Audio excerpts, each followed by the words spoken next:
Hello, my name is Bradley Bailyn, and I'm a small business attorney here in New York City. Today, I'm going to share with you my 6 best secrets for networking like a rock star. I wasted quite a bit of time earlier in my career figuring these things out, and I hope that you will be able to save a lot of time and accelerate yourself by hearing them here.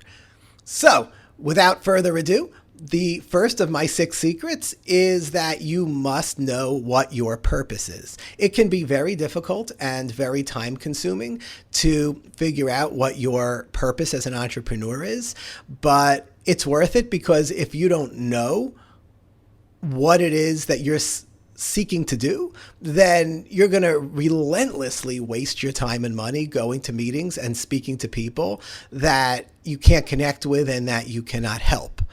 In my particular case, my purpose is to help people-focused, purpose-driven entrepreneurs to stay focused on leading people and networking and developing their products and not have to be dragged down by lawsuits and collections and mergers and acquisitions due diligence and all of the other legal and financial mumbo jumbo that goes along with running a business. That's my purpose. In other words, I make it very efficient for people who are very charismatic and successful to spend all of their time on that. They don't have to worry about legal stuff. Why is it important that I know that purpose?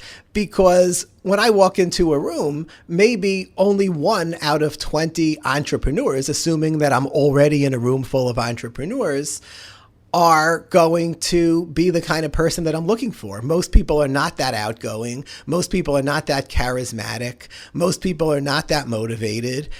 My typical client is a real leader, is the kind of person who's going to light up the room when they walk in. And I need to know that, or I'm not going to be getting very much done with my networking time. So once I know my purpose, or you know your purpose, or anyone knows the purpose, the second thing is you need to know who your people are. And as I just said, I'm going to be looking for those people who light up a room. That's my kind of people. They're typically going to be very well dressed. They're going to be very well mannered. They're going to be cultured. They're going to have very good etiquette, because real people need to know how to please everyone. I shouldn't say they need to know. They love knowing how to please everyone. They're interested in a lot of different things. These are the kind of people that could have 20 fascinating conversations with 20 different people. So I know who I'm looking for. I'm going to look for the most poised, well-dressed, well-spoken people in the room. And that's exactly who I'm going to go over to. So for you, what is your ideal person going to look like and act like? Potentially totally different than that. But you need to know, or the whole effort is going to be pointless. Next, when you speak to people, you need to be able to tell them your story rather than an elevator pitch. As soon as you start getting into an elevator pitch, all people are thinking of is, that's an interesting elevator pitch. I wonder how long this person stood in front of the mirror practicing that. And then they want to tell you their elevator pitch, and you're comparing elevator pitches. For me, I believe in authenticity, and I found that to be very effective. So when someone says to me, what do you do, or why are you here, or however it comes up, I just simply tell people the truth. I say, listen, my brother and I started a marketing company 14 years ago. I was practicing law, and we wanted to do something that would be more exciting. So I still continued to practice law, but we started a marketing company where he was CEO and I was general counsel and chief financial officer. And it became the biggest SEO only company in the country. And in fact, it was doing so well that eventually it stopped having a startup mentality and it started just being a corporation, a political corporation, and acting like a corporation.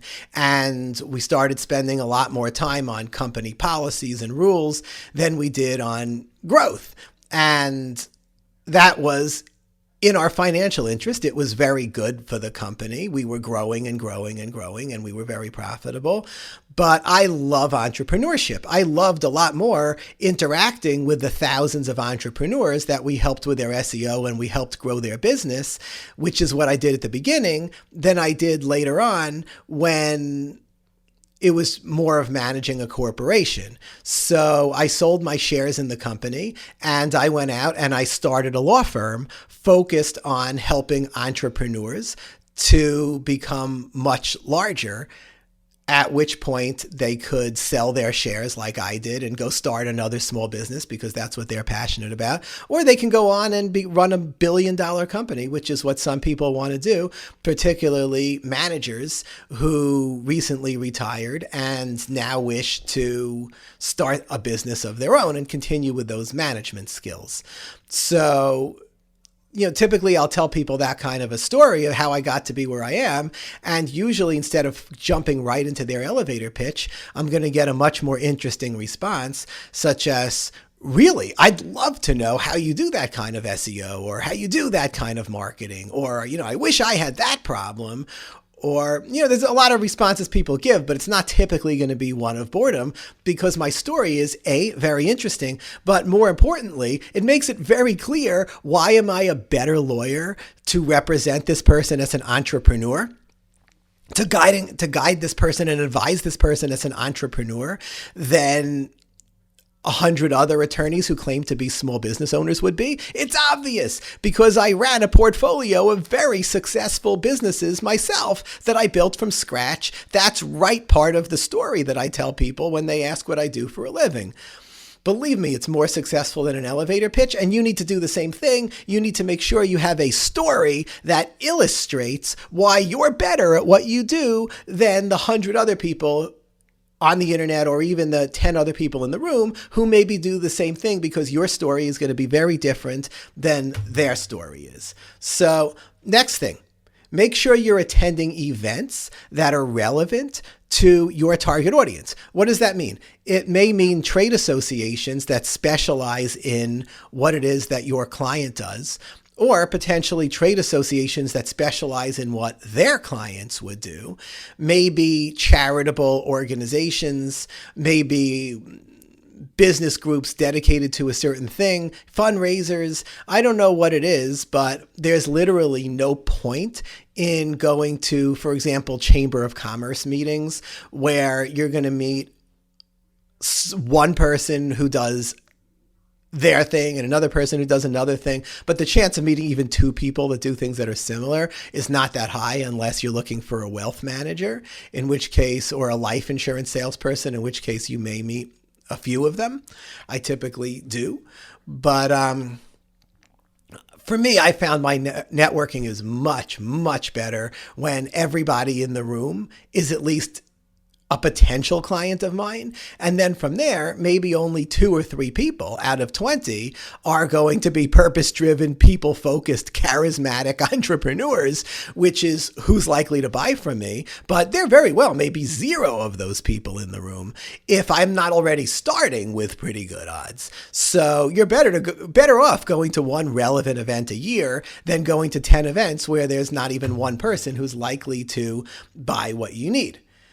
Next secret I have is with engagement strategies, you want to go deep. For engagement strategies is you want to go deep. When you're speaking to people, you don't want to be like, oh, what do you do? How long have you been doing it for? How do you like it? No one's going to remember who you are. I'd rather risk alienating the person or having them think I'm weird, but potentially having a great conversation and knowing that we both want to have lunch or do business with each other afterwards than just collecting a bunch of business cards. So I want to ask things that are not offensive, but that go below the surface and have some level of insight. Let me give you an example of this kind of thing. I recently was at a meeting of the New York City Bar Association. That's the association of other attorneys. And there was an attorney speaking about her real estate practice. And she was very charismatic and well dressed and struck me as just the kind of person that is not necessarily going to do business with me because she's an attorney as well. But certainly we may have things that we can do together, just the kind of person that I would get along with. Let's just say that. And as she was speaking, she started talking about how she was on she referenced how she sits on a law and technology committee, or she was involved with law and technology in various ways. So after the meeting, I went over to her and I said, if you don't mind my asking, you mentioned that you're a real estate lawyer, and I would gather that you're not the kind of person who likes to waste time. You sure look like you're very efficient. You don't look like the kind of person who wastes time. Why would a real estate lawyer be chairing committees or otherwise talking about law and technology? I'm just not seeing, and I don't want to offend you, but I'm just wondering, how do you benefit from doing this? And so, of course, she's looking at me like, that's a little bit of a deep, or I shouldn't say deep, it's a little bit of a personal question to ask. And I'm looking at her and we're just looking at each other. I said, again, I'm not trying to be offensive. I would just really like to know. And so then she started laughing and she was like, okay. She was like, and you're the kind of person who would ask a question like that. So let me answer it for you. And she explained that she's a professional speaker. She's found that the more she speaks, the more she meets great people and good things happen for her. And basically in the field of law and technology, she got a lot of opportunities to speak, and she's met dozens of lawyers in random fields, and some of them refer her real estate business.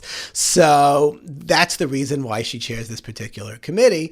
And, I found that interesting and I thanked her. And then she asked me if I would like to speak for a panel that she's going to be chairing about podcasting and other ways to use technology to market on the internet. And since I did run the largest SEO company in the country for 14 years, it wasn't the largest for 14 years. Me and my brother built it, but I do have quite a bit of background in technology. And after she explained what she explained in marketing technology, it actually sounded pretty good to me. And we agreed we may also do some business together. So what would have happened if I was like, hi, my name is Brad. I'm a small business lawyer. I work with entrepreneurs.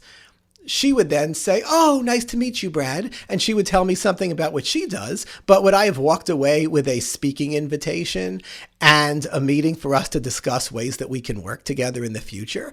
Definitely not. It would have been a pointless conversation, which could have led to a lot better results. But because instead I asked her some personal questions, we ended up developing a personal relationship. And now we were able to make something out of it. So ask personal questions. Also, I like to sometimes ask people, so how's your industry doing? And usually they'll be like, it's going how it's going. I'll say, well, so are you getting out of the industry?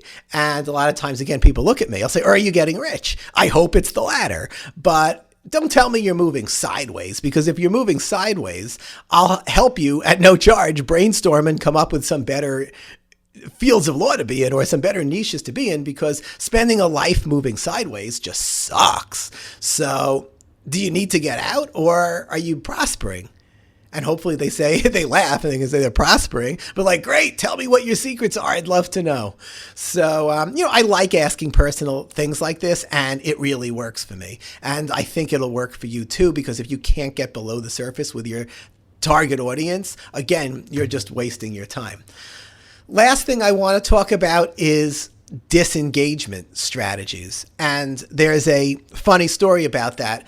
A colleague of mine, her boyfriend got arrested, and she called me up and she said to me, Bradley, what do I do? Actually, no, he wasn't arrested. He was in the police station and they told him to sit down. So she was there for 24 hours. And then finally she called me and I said, ask if he's under arrest. They said, no, he's not under arrest. So he got up and he left, and he was like, why did you leave me sitting here for 24 hours? And they said, because you're a schmuck.